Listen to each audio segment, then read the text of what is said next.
নারীদের উপর হামলা তো তোদের কি মা বোন নাই?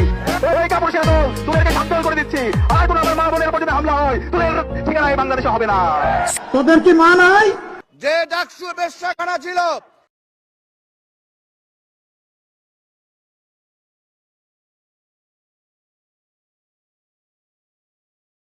আমি অনেক বেশি তৎপর হয়ে গিয়েছিলাম। আমার যে নারী কর্মী রিপা মজুমদার, তার মাথা পেটে যখন রক্ত বেরোচ্ছিল, আমি তাকে নিয়ে দুটি জামাতের ভাই অকথ্য ভাষায় কথা বলা শুরু করলো এবং তারা আমাদেরকে বাধা প্রদান করলো আমাদের দাওয়াতি কাজে।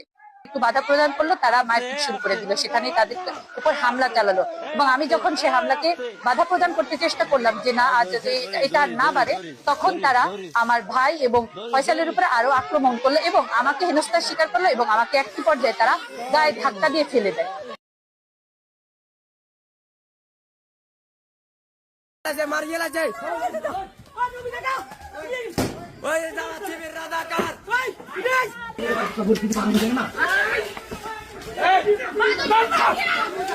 তোদের কি মা নাই? 17 মাস আমরা কোন মায়ের ইজ্জতে হাত দেই নাই।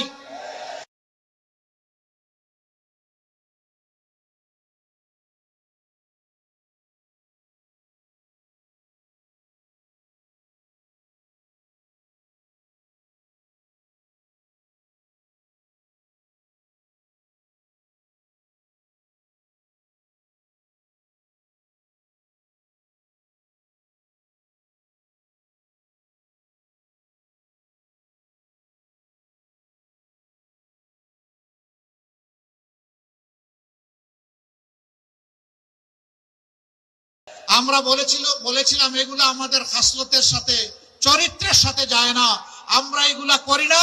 আগামীতে আল্লাহ যদি আমাদেরকে এই দেশের দায়িত্ব দেন, এগুলো আমরা করতে দেব না।